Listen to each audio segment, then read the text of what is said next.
जो भ्रष्टाचार है ये चरम पे पहुंच चुका है और जिस तरीके से भ्रष्टाचार के आरोप लगातार लग रहे हैं, चाहे वो शराब घोटाले को लेकर देखो और बहुत से डिपार्टमेंट में जो घोटाले चल रहे हैं। मुख्यमंत्री जी खुद जेल गए, भ्रष्टाचार का आरोप लगने के बाद वो 6 महीने जेल रहे। उस दौरान भी उन्होंने इस्तीफा नहीं दिया, चाहे दिल्ली सफर करती रही, दिल्ली के सारे काम रुके रहे, लेकिन उन्होंने इस्तीफा नहीं दिया। अभी वो जमानत पे है, केस तो खत्म नहीं हुआ, तो दिल्ली को बर्बाद कर दिया उन्होंने। एलजी काम नहीं करने दे रहा, मोदी जी काम नहीं करने दे रहा, तो ये सब तो बहाने कब तक चलेंगे? तो बहाने नहीं, बदलाव चाहिए। इस बार दिल्ली में भाजपा सरकार चाहिए। ये कंफर्म आपके दिल से भी निकल रही है आवाज? अब हम किस मुंह से बार बार गलियों में जाके राउंड करें? 10 गारंटी दी गई थी केजरीवाल सरकार द्वारा कि अगर हमारी एमसीडी में सरकार आती है बिल्कुल तो हम साफ सुथरी दिल्ली बनाएंगे, गड्ढा मुक्त दिल्ली बनाएंगे, कूड़े के पहाड़ों को हम बिल्कुल 1 साल के अंदर। लेकिन सभी अपने आप को ठगा महसूस कर रहे हैं, एक भी वादा पूरा नहीं कर पाए, एक भी। ये आम आदमी पार्टी के नेता हैं, ये देखिए, ये दुर्गेश पाठक जी हैं जो टिकट बांट रहे हैं दिल्ली में। ये वो हैं लोगों के, और लोग अपने घर में भी नहीं रह सकते, इतनी ज्यादा बदबू है वहाँ पे। पूरे नारायणा बिहार के अंदर गंदे पानी और सीवर की इश्यूज हैं। पांडव नगर के अंदर, लोहा मंडी जेट ब्लॉक के अंदर, पूरे लोहा मंडी के अंदर इंडस्ट्रियल एरिया का बहुत बुरा हाल है। पूरी तरह से सीवर वहाँ सड़कों पे बह रही हैं। अब आप बताइए, दिल्ली में अगर बीजेपी की सरकार बनती है तो इन सभी समस्याओं से निजात मिल सकती है हमें, क्योंकि मोदी की गारंटी तो डबल गारंटी है। आप भी मानते हैं? बिल्कुल मानती हूँ मैं।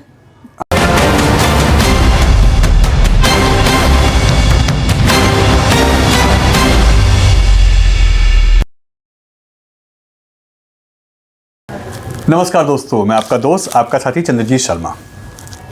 इस समय जो पूरे गोंडा विधानसभा में चर्चा का विषय बना हुआ है कि आखिर आम आदमी पार्टी को गोंडा में झटके क्यों लग रहे हैं। पूर्व विधायक जो दावेदारी कर रहे थे टिकट की, निगम पार्षदा जो यहाँ से एक मजबूत चेहरा मानी जाती हैं, ये वो रीढ़ की हड्डी, वो नींव इस समय अगर आम आदमी पार्टी का साथ छोड़ रहे हैं तो कारण क्या है, क्यों छोड़ा साथ, और जिस पार्टी के लिए उन्होंने इतनी मेहनत की है आखिर उसको क्यों छोड़ना पड़ा। क्या मजबूरी उनके सामने ऐसी आई कि वो आम आदमी पार्टी छोड़ के बीच इलेक्शन में, और आम आदमी पार्टी की पूरी जमीन हिला दी इन लोगों ने। हमारे साथ हैं रेखा रानी जी, यहाँ के निगम पार्षदा। स्वागत है भाभी जी आपका। आखिर ऐसा क्यों स्टेप उठाया आपने? आप उसी से जीती, आपका नाम काम रुतबा उसी से ज़्यादा फेमस हुआ और एक रिकॉर्ड मतों से आप जीते हैं, और 1.5-2 साल में ही आम आदमी पार्टी छोड़ दी, और वो भी करंट में जिस पार्टी ने आप लोगों पर भरोसा किया कि आप उनके कैंडिडेट को जिताएंगे, उस कैंडिडेट का साथ छोड़ दिया। देखिए, जिन बातों के ऊपर हमने ये पार्टी ज्वाइन करी थी, जो सोचकर हमने पार्टी ज्वाइन करी थी कि जिन क्रांतिकारी विचारों के साथ ये पार्टी बनी है, जिन आंदोलन से निकली हुई पार्टी है, ज़रूर कोई बदलाव करेगी। और उस समय क्योंकि बहुत बड़ी तादाद में सभी लोगों ने जो इस पार्टी को 2 बार तो बहुत ज़बरदस्त मैंडेट के साथ पार्टी आई है, लेकिन जिन वादों के साथ हमने नगर निगम में इलेक्शन लड़ा था, अभी तकरीबन 2-2.5 साल पहले जो इलेक्शन हमारे नगर निगम में हुआ था 2022 में, वो सभी वादे, सभी बातें खोखली निकली।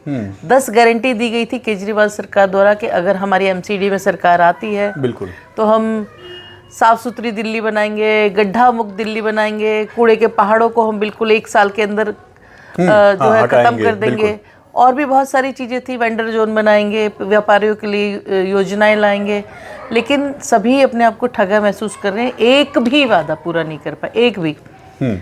और मैं इसलिए परेशान हूँ क्योंकि पिछले कार्यकाल में हमने जिस तरीके से काम किया, हाँ बिल्कुल बिल्कुल, लगभग सभी गलियाँ हमने बनवाई, और बहुत सारे काम थे, चाहे लाइट्स का है, पार्कों का है, कुएं का सौंदर्यीकरण है, मनोरंजन केंद्र बनवाया, एमसीडी के लिए हमने ऑफिस बनवाया, नाले की पक्की दीवार बनवाई, कामड़ी रोड भी उस समय एमसीडी के पास हुआ करता था, उसका भी काम करवाया। तो इन सब बातों को देखते हुए हमें लगा था कि हम अगर दिल्ली में भी केजरीवाल की सरकार है, एमसीडी में भी केजरीवाल की सरकार बनेगी तो काम दुगनी गति से होगा, और न सिर्फ एमसीडी के बल्कि हम दिल्ली सरकार के काम भी करवा पाएंगे।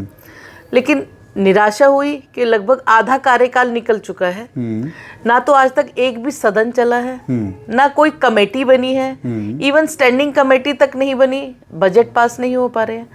बजट पास नहीं होगा तो एरिया में कोई काम नहीं होगा। अब हम किस मुंह से बार बार गलियों में जाके राउंड करें, क्योंकि मेरा तो फिक्स होता था कि हफ्ते में 1 या 2 राउंड मेरे फिक्स होते हैं हमेशा, और मंथली हम कोऑर्डिनेशन मीटिंग भी करते रहे हैं सभी क्षेत्रवासियों के साथ, RWS के साथ, सभी अपने विभागों के साथ। लेकिन आज ये हालात है कि बार बार वही कंप्लेंट रिपीट हो रही है, मैडम ये गली, मैडम ये रिपेयरिंग का काम, कहीं जाल लगाना है, कहीं ब्लॉकेज है, लेकिन हम नहीं कर पा रहे हैं। तो कई जगह तो ऐसा भी मैडम सामने आया कि आपको नाराजगी तक लोगों की झेलनी पड़ी है काम ना करवाने की वजह से भी, ऐसा सुनने में आया है। वही ना, जिन उम्मीदों के साथ लोगों ने हमें जिताया था, जिस भारी बहुमत के साथ जिता के उन्होंने नगर निगम में हमें भेजा है, तो उन उम्मीदों पर हम खरा नहीं उतर पा रहे हैं, क्योंकि बिना बजट के तो कोई भी काम नहीं हो पाता है। इवन अगर हम सफाई व्यवस्था को ही ले लें तो 2012 में हमारे पास 6 टिप्पर हुआ करते थे, 3 ट्रैक्टर हुआ करते थे, और आज 12-13 साल बाद भी हमारे पास सिर्फ 6 टिप्पर है और कुछ रिक्शे मात्र हैं, वो पहले भी थे। ना तो कोई ट्रैक्टर है, एक ट्रैक्टर हमने खुद अपने तरफ से लगा रखा है निजी रूप में, और क्योंकि तब से आबादी भी काफ़ी बढ़ गई है, फ्लैट्स बहुत बन गए हैं, और समय के साथ संसाधन बढ़ने चाहिए।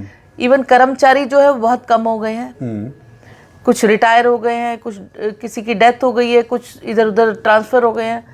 तो यही सब कारण रहे कि हम जब सफाई तक नहीं करा पा रहे, मरम्मत तक नहीं करा पा रहे, और दुख तब होता है जब हमारी कोई सुनवाई नहीं होती। MCD में तो कुछ हो ही नहीं रहा, लेकिन हमारे जो नेतागण हैं, हमारे जो नगर निगम के प्रभारी ले लें हम, या कोई भी बड़ा नेता ले लें, इवन मुख्यमंत्री जी के कार्यालय में भी मैंने कई बार कंप्लेंट्स किए हैं कि हमारे यहाँ ये हालात हैं, तो 0 बटे सन्नाटा। मैडम ये कैसे कह सकते हैं, वो तो कह रहे हैं हमने दिल्ली को चेंज कर दिया, लंदन और पेरिस बना दिया, इतना काम किया है, काम के नाम पे हमें वोट पड़ रहा है इस बार, और हम तीसरी बार रिकॉर्ड मतों से जीत के आ रहे हैं। तो या तो आप झूठ बोल रहे हैं या वो झूठ बोल रहे हैं, तो सच कौन बोल रहा है? देखिए, सच तो जनता बोलेगी, सच जनता बोल रही है। आप किसी भी गली में निकल जाइए, लोग यही कहते हैं मैडम ये गली आपने 12 साल पहले बनवाई थी, ये 10 साल पहले बनवाई थी, पहले कार्यकाल में, पिछले कार्यकाल में 2017 तक, 2012 से 17 तक जो हमने काम किए, मैं उनकी बात कर रही हूँ। तो जब लोग याद दिलाते हैं ना कि मैडम ये गली आपने 10 साल पहले बनवाई और आज इसकी हालत देखिए क्या हो रखी है, तो बड़ा दुख होता है, अफसोस होता है कि जिस भावना के साथ हम लोगों ने ये पद संभाला था, जिस भावना के साथ लोगों ने हमें जिता कर भेजा था, हम वहाँ बिल्कुल खरे नहीं उतर पा रहे। तो हम जवाबदेही हमारी, हम क्या जवाब दें जनता को? तो ऐसा क्यों चेंज करना पड़ा आप लोगों को कि आप सिटिंग निगम पार्षद होते आम आदमी पार्टी को छोड़ रहे हैं? दूसरा कि इसमें अब लोग बोल रहे हैं, क्योंकि अपोजिट पार्टी भी ये बोल रही है जिस पार्टी में आप पहले थे, कि जी अपनी लालच की वजह से आप लोगों ने छोड़ दिया, अपना फ्यूचर बनाने के चक्कर में छोड़ दिया, क्या ये भी सच है?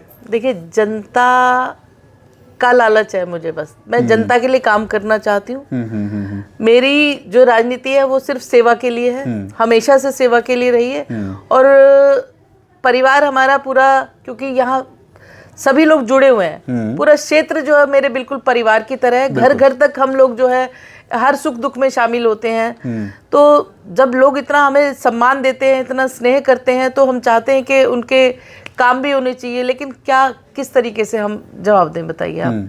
ना हम लाइटें लगा पा रहे हैं, ना हम गलियां बना पा रहे हैं, ना हम कहीं रिपेयरिंग तक नहीं कर पा रहे हैं। हमारे नाले की अगर आप हालत देखेंगे तो पिछले करीबन 3 महीने से ज़्यादा हो गए हैं। ये हालत है कि हम अपना नाला साफ करवाते करवाते थक जाते हैं, लेकिन आगे के एरिया में इतनी बुरी हालत है कि पानी आगे चल ही नहीं पा रहा है। ऊपर हाईवे पे एक PWD की पाइपलाइन फट गई है। मैंने पूरा सीलमपुर तक नाला चेक करा है, सब जगह बहुत बुरा हाल है। हम पीछे पड़े रहते हैं अपने कर्मचारियों के, रोज मशीनों से नाला साफ करवाते हैं, लेकिन फिर भी हमारे भजनपुरे की कई गलियां हैं A और B ब्लॉक की जो नीची पड़ी है, क्योंकि वो एरिया थोड़ा सा नीचा है। तो कई गलियां हैं 2-3 महीने से वो डूबी पड़ी हैं। कुछ देर के लिए पानी उतरता है, फिर पानी लगातार बढ़ जाता है, पंप चलवाते हैं। ऐसा तो देखो ये भी है ना कि अजय महावर जी का विरोध है कि सीवर साफ नहीं हो रहे, नाले साफ नहीं हो रहे, गलियां नहीं बन रही हैं, सीवर ओवरफ्लो हैं, सफाई नहीं हो रहा, तो वो नहीं करवा पा रहे, तो फिर आप कैसे करवाएंगे? देखिए, दिल्ली सरकार में यही है कि जो मुख्यमंत्री सड़क योजना का फंड हमें देने का उन्होंने वादा किया था, वो उन्होंने अपने विधायकों तक को नहीं दिया। ये कैसे कह सकते हैं आप? कि विधायक जी ने खुद बताया कि उन्हें मुख्यमंत्री सड़क योजना से एक भी रुपया नहीं मिला गया। अजय महावर जी ने ने वो तो बीजेपी से हैं, वो तो बोलेंगे एंटी आम आदमी पार्टी के। लेकिन ये तो आप कागजों में देख सकते हैं। मुख्यमंत्री सड़क योजना का जो फंड था, हमें बताया गया था, पहले साल हमारी फाइलें मंगवाई गई थी, एस्टीमेट हमने बनवाए, गलियां नपवाई, लोगों को आश्वासन दिए कि मुख्यमंत्री सड़क योजना से हमें जो है फंड मिलेगा और आप लोगों के लिए ये गलियों का काम होगा। इसके अलावा कैमरे भी हम लोग लगवा पाएंगे, लाइटें लगवा पाएंगे, जो काम विधायक करवा पाते हैं वो हम भी करवा पाएंगे, ऐसा हमें आश्वासन दिया गया। जी। पहला पूरा साल इसमें निकल गया। दूसरे साल कहा गया कि जो हमारी मेयर है 500 करोड़ रुपए जो है वो अपने हिसाब से हम क्षेत्र के विकास कार्यों के लिए वो देंगे, उनके द्वारा इशू किया जाएगा। तब भी हम एस्टीमेट भेजते रहे, जाते रहे, फाइलें आती रही, कुछ नहीं हुआ, बिल्कुल। आपको एक वो वाक्य याद होगा जब विधानसभा में आम आदमी पार्टी के नेता ही कह रहे थे कि फंड नहीं मिल रहा, काम नहीं हो रहा, और काफ़ी चीज़ें वो वायरल हुई थी। वो कितना सच है? देखिए, अगर मैं बात करूं, आज आपने वो वीडियो देखी है? मैंने वीडियोस देखी हैं। हाँ, आपके पास है वो वीडियो? बिल्कुल। ये पूरी दिल्ली की समस्या है जो हम देख रहे हैं अपने एरिया में, जो हम फेस कर रहे हैं। हम वही मैं बता रही हूँ ना, हमें लगता था कि हम दिल्ली सरकार के भी काम करवा पाएंगे, लेकिन अगर हम पीडब्ल्यूडी से बात करें, फंड नहीं है मैडम। जल बोर्ड से बात करें, फंड नहीं है मैडम। सीवर साफ करने की मशीनें नहीं उपलब्ध हो पा रही, लेबर नहीं होती उनके पास, उनकी अपनी समस्याएं इतनी ज़्यादा है। वो कहते हैं जी पूरा हमारा जल बोर्ड विभाग इस तरीके से कभी भी ऐसा नहीं हुआ कि हमें सैलरी तक नहीं मिल पा रही है। तो चाहे जल बोर्ड विभाग देख ले, पीडब्ल्यूडी विभाग देख ले, एमसीडी देख ले, अगर फंड नहीं है तो पैसा जा कहाँ रहा है? ये इसलिए तो नहीं कि अब आम आदमी पार्टी छोड़कर बीजेपी में आएंगे तो अजय महावर जी का सपोर्ट कर रहे हैं। देखिए, मैं अपनी समस्याओं को लेकर एई जेई से लेकर कमिश्नर तक मिल चुकी हूँ, है ना। तो कमिश्नर तक भी मिल चुकी हूँ। सभी का यही कहना, जी दिल्ली सरकार ने अगर फंड नहीं दिया तो हम कैसे विकास कार्यों के लिए फंड इशू करें? हम सैलरी तक देना बड़ा मुश्किल हो रहा है हमको। तो ये कहाँ क्या चल रहा है, समझ नहीं आता। अगर ऐसा कुछ हमेशा ऐसा ही चलता रहा तो कैसे काम होंगे? और जिन मुद्दों के ऊपर मैं बात करूं कि हम परेशान है, कि सीवर पानी की सबसे ज़्यादा समस्या है, लेकिन ये तो मैंने देखा कि हमारे बगल के बाबरपुर में भी, जहां हमारे गोपाल राय मंत्री जी हैं, और भी मैंने बहुत सारी वीडियोस देखी हैं। हमारे राजेंद्र नगर से विधानसभा से जो वो है विधायक जी है हमारे दुर्गेश पाठक जी, और जितने भी आम आदमी पार्टी के विधायक है, सभी की विधानसभा में यही हाल है। वीडियोस मेरे पास भी है। विधानसभा में जिस तरीके से वो बात कर रहे हैं कि सीवर पानी की इतनी गंभीर समस्या है उनके एरिया में है, आप देखिए। 3 दिन में जल बोर्ड पानी सप्लाई देता है, 3 दिन में एक बार। चलो कोई बात नहीं है, 3 दिन में पानी दे दो। ये आम आदमी पार्टी के नेता हैं जो सदन में बोल रहे हैं। दे तो दो, साफ तो दे दो। कि इस सम्मानित सदन में मैं बोल रहा हूँ कि मेहरौली के अंदर कम से कम 4-5 दिनों में, मैं मिनिमम बोल रहा हूँ, पानी आता है। ऐसी स्थिति है, जबकि कॉल मुझे तब करते हैं लोग जब उनके पास 4-5 दिनों के बाद भी पानी नहीं आता। पानी 5-5, 6-6 दिन में आ रहा है। सीवर की ओवरफ्लो करने से उनके ड्राइंग रूम में, बेडरूम में, किचन में 1.5 फुट पानी भरा हुआ है। मैं तकरीबन इसकी और जल बोर्ड को मैं लगातार शिकायत कर रही हूँ, कोई इसका सोल्यूशन अभी तक नहीं निकला है। ये आम आदमी पार्टी के नेता हैं, सड़कों पे ये देखिए, ये दुर्गेश पाठक जी हैं, और जो टिकट बांट रहे हैं दिल्ली में, ये वो हैं। लोगों के, और लोग अपने घर में भी नहीं रह सकते, इतनी ज़्यादा बदबू है वहाँ पे। पूरे नारायणा विहार के अंदर गंदे पानी और सीवर की इश्यूज़ हैं। पांडव नगर के अंदर, लोहा मंडी जेट ब्लॉक के अंदर, पूरे लोहा मंडी के अंदर इंडस्ट्रियल एरिया का बहुत बुरा हाल है। पूरी तरह से सीवर वहाँ सड़कों पे बह रही हैं। अब आप बताइए, ये कहीं ना कहीं जो चाहे वो बीजेपी के हों, चाहे आम आदमी पार्टी के नेता हों, विधायक हों, पूरी दिल्ली की कहानी, सभी की हालत पूरी है। दिल्ली की कहानी यही तो यानी जो अजय महावर जी का थोड़ा बहुत विरोध है सीवर और ये खड़ंजे नाली इन सबको लेके, ये कारण ये है कि फंड नहीं मिला तो काम कैसे कोई करेगा? डिपार्टमेंट जो है वो बिल्कुल खाली हो चुके हैं। मुझे लग रहा है ये जो भ्रष्टाचार है ये चरम पे पहुंच चुका है, और जिस तरीके से भ्रष्टाचार के आरोप लगातार लग रहे हैं, चाहे वो शराब घोटाले को लेकर देखो और बहुत से डिपार्टमेंट में जो घोटाले चल रहे हैं। मुख्यमंत्री जी खुद जेल गए, और आज की डेट में जब मैंने सुना कि वो कह रहे जी आजसी जी तो हमारी जो है वो टेम्परेरी मुख्यमंत्री है, बड़ा अजीब लगा कि एक महिला मुख्यमंत्री का इस तरीके से अपमान, मुझे भी महसूस हुआ कि महिला जाति का वो अपमान कर रहे हैं, कह रहे टेम्परेरी मुख्यमंत्री है और मतलब इलेक्शन के बाद मैं मुख्यमंत्री बनूंगा। तो कितनी महत्वाकांक्षा है उसे, कमाल है, मतलब महत्वाकांक्षा इतनी। आपको मैडम एक चीज याद होगी, सुप्रीम कोर्ट की गाइडलाइन है, ऑर्डर है कि जमानत इसी बेस पे मिली है कि जब तक आप बरी नहीं होंगे आप इस पे चर्चा नहीं करेंगे और आप मुख्यमंत्री नहीं बन सकते, आप काम नहीं कर सकते, ऑफिस नहीं जा सकते। तो वो दावा किस बेस पे कर रहे हैं कि मुख्यमंत्री बनेंगे दोबारा? भ्रष्टाचार का आरोप लगने के बाद वो 6 महीने जेल रहे, उस दौरान भी उन्होंने इस्तीफा नहीं दिया। चाहे दिल्ली सफर करती रही, दिल्ली के सारे काम रुके रहे, लेकिन उन्होंने इस्तीफा नहीं दिया, है ना।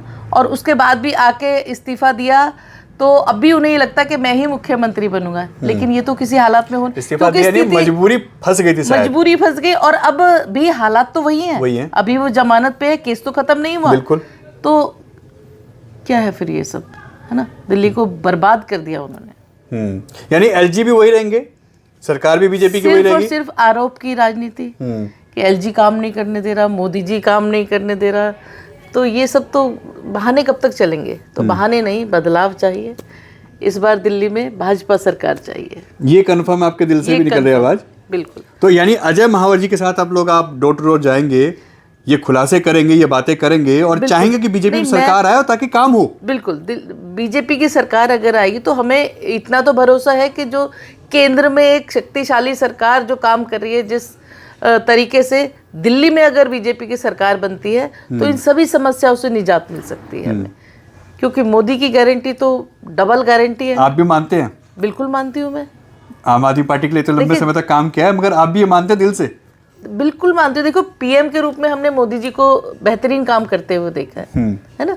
तो और ये सभी का मैंडेट है कि लोकसभा में क्यों सारी सीटें जो हमारे जो वहाँ जाती है बीजेपी को जाती है, तो ये तो पूरी दिल्ली का मैंडेट है ना। अच्छा, एक चीज उन्होंने बोली थी कि अगर लोकसभा में मुझे वोट करेंगे तो मैं जेल नहीं जाऊंगा, और अगर आप बीजेपी को वोट करेंगे तो मैं जेल चला जाऊंगा। तो यानी पब्लिक ने तो उनको जेल भेजने के मन बना रखा है, तभी तो एक भी वोट नहीं दिया और साथ के साथ सीटें वो हार गए। बिल्कुल। और हमारे यहाँ तो खास तौर से जो उन्होंने गठबंधन किया, एक ऐसे प्रत्याशी को यहाँ चुनाव लड़ाया जिसके बारे में इतनी गलत तरीके से लोगों ने आरोप लगाए गए हैं उनके ऊपर, इतने आरोप और इतनी उनके खिलाफत थी, उसके बावजूद भी हमें मजबूरन उनका साथ देना पड़ा। हम नहीं चाहते थे, सिर्फ पार्टी की वजह से, सिर्फ पार्टी की वजह से हमें कि जिसके साथ है कम से कम उसका साथ तो दें, ये मजबूरी पड़ गई थी आप लोगों को। ये मजबूरन हमें साथ देना। आज कैसा लग रहा है बीजेपी में आके? आज मुझे बहुत सुखद अनुभूति हो रही है, बहुत अच्छा लग रहा है कि हाँ, हम राष्ट्र के लिए काम कर रहे हैं, हम देश के लिए काम कर रहे हैं। यानी दिल से अब एक खुली महसूस सांस ले रहे हैं आप लोग। जो हमें घुटन वहां महसूस हो रही थी, हम कह नहीं पा रहे थे कि लोग जब बोलते थे ना, हम कहते थे जी ये फ्री दे रहे, ये फ्री, वो कहते हैं एक के साथ एक शराब की बोतल भी तो फ्री दे रहे हैं। हमारे समाज को बिगाड़ रहे हैं, हमारे बच्चों को बिगाड़ रहे हैं। शराब पीने की उम्र जो 25 साल से उन्होंने 21 साल कर दी, ऐसा ही ना, और शराब की बोतलें फ्री दे रहे हैं। तो क्या, कब तक ये सब चलेगा, कब तक बर्दाश्त करेंगे? अब पार्टी के नाते ठीक है, हम नहीं बोल पा रहे थे, बहुत गलत चीजें महसूस कर रहे थे आप लोग, गलत चीजें लोग हमें पूछते थे। अभी मैं परसों ही राउंड पे थी, मतलब संडे को, पिछले संडे, क्योंकि हमारा नहीं पहले अपने एरिया में ही राउंड पे थी, क्योंकि नाला ओवर हो रहा, मैं राउंड पे गई थी। तो कई औरतें जो बाहर धूप में बैठी हुई थी, मैंने उनसे बात की तो कहने लगे कि दिल्ली का नरक कर दिया, बहुत बुरा हाल है। मुंह पे बोला था ये? बिल्कुल मेरे सामने, दिल्ली जो है बर्बाद कर रखी है। मैंने कहा लेकिन वो तो 2100 रुपये देने का वादा कर रहे हैं आपसे। वो कहती है हमें 2100 रुपये नहीं चाहिए, हमें साफ पानी चाहिए, हमारे यहाँ सीवर भरे पड़े हैं, ये क्या करें? ये सारी दिल्ली का इन्होंने जो बर्बाद कर दिया है। तो जिस तरीके से सरकार चल रही है वो बिल्कुल ठीक नहीं है। तो लोग अब बदलाव चाहते हैं। जनता से क्या अपील करेंगे आप अजय महावर जी के लिए, बीजेपी के लिए? यही अपील करूंगी कि राष्ट्र के नाम वोट करें। नरेंद्र मोदी जी की नीतियों को देखते हुए हमने इस परिवार में शामिल हुए हैं, और हमारे घोंडा क्षेत्र से जो प्रत्याशी हैं हमारे बीजेपी के माननीय श्री अजय महावर जी, उनको भारी बहुमत से जिताएं। आने वाली 5 तारीख को कमल का बटन दबाएं। ये अब आपके दिल से आवाज निकल रही है, दिल से आवाज, फ्री माइंड होके बिल्कुल खुली हवा में सांस लेके। सच में। तो देखिए, ये आम आदमी पार्टी के वो नेता हैं, वो रीढ़ की हड्डी है जिनके दम पे घोंडा में आम आदमी पार्टी खड़ी थी। गोंडा के अंदर 2 सीट निगम में बीजेपी के पास थी तो 2 आम आदमी पार्टी के पास थी। आज ये 3 सीटें इनके आने के बाद, मैडम के आने के बाद 3 सीटें बीजेपी के पास चली गई हैं और 1 सीट अब, क्योंकि गौरव शर्मा की धर्मपत्नी छाया गौरव शर्मा इस वक्त आम आदमी पार्टी में हैं। मगर जो हमारे सूत्र बता रहे हैं वो भी हम जल्दी आपको खुलासा करेंगे कि वो क्या गेम होने वाला है। और सबसे बड़ी बात कि दिल्ली में इस समय बदलाव की ओर आगे बढ़ रहे हैं लोग। आम आदमी पार्टी के नेता बीजेपी ज्वाइन कर रहे हैं, बीजेपी के लिए खुला समर्थन मांग रहे हैं और गलियों में जाना उनका जब दुभर हो गया था, उनको लोग सुनाने लगे थे, काम के पीछे जब उनको बोलने लगे थे तो उनको घुटन महसूस होने लगी और फाइनली अब वो बीजेपी में ज्वाइन कर चुके हैं, आ चुके हैं और अब देश के लिए और बीजेपी के लिए वोट मांग रहे हैं। एन भारत टीवी, दिल्ली।